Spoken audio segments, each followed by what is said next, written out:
Wagwan.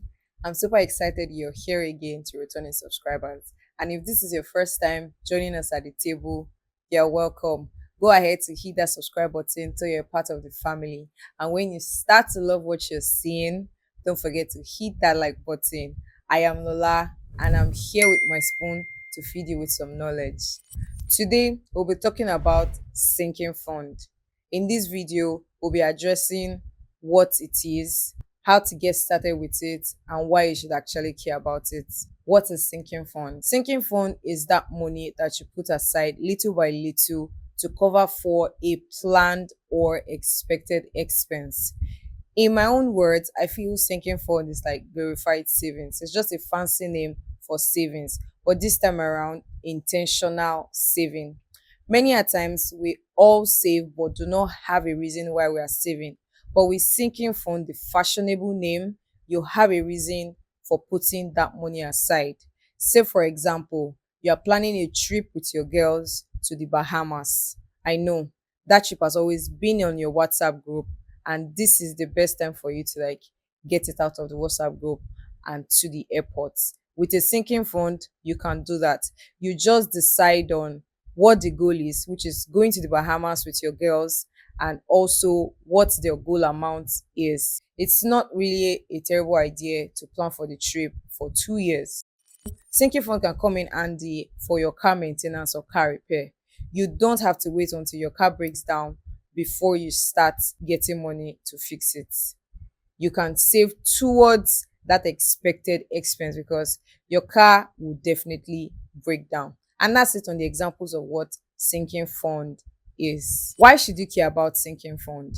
One, it saves you a lot of financial stress when these expenses come up.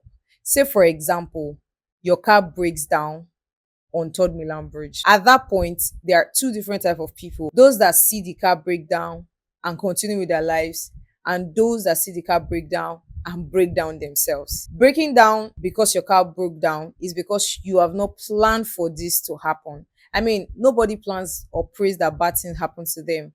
But this kind of things should not throw you off guard. And that's where sinking fund comes in. It gives you that financial peace when trouble comes your way. Say these emergencies I'm talking about. Planned emergencies, expected emergency. Now, before we go into the second reason why you should care about sinking fund, it is very important that you know that sinking fund is very different from emergency fund.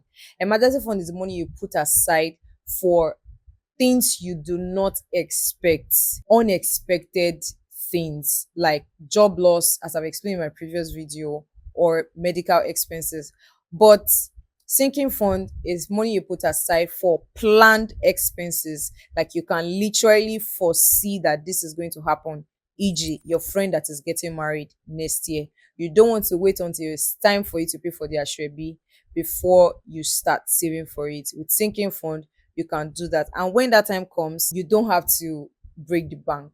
The second reason you should have a sinking fund is it saves you from getting into debt. Many people, if asked why they have so much debt, it will be because of expenses that came up that they didn't plan for. Expenses that were bound to come, but they did not plan for it.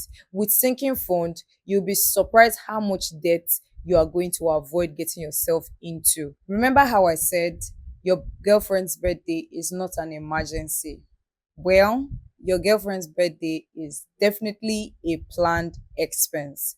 You can start saving up for that particular event from today, and next year she'll be so glad you're in her life. Another reason you should care about having a sinking fund is you get to take charge of your finances. I mean, this is what I am really about: taking charge of your finances, not letting anything catch you off guard, not letting anything taken away from your steez. I mean, we want to maintain steez and composure, very demure every time, and very mindful. So now let's talk about how you can create your sinking fund.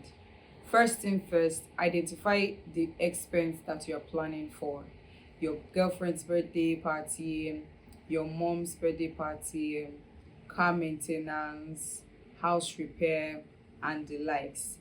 Two is identify the goal amount. What amount are you willing to save towards? Say, for example, you have a subscription for antivirus on your laptop. It has a price, and that will be the goal for that particular sinking fund. Three, divide and conquer.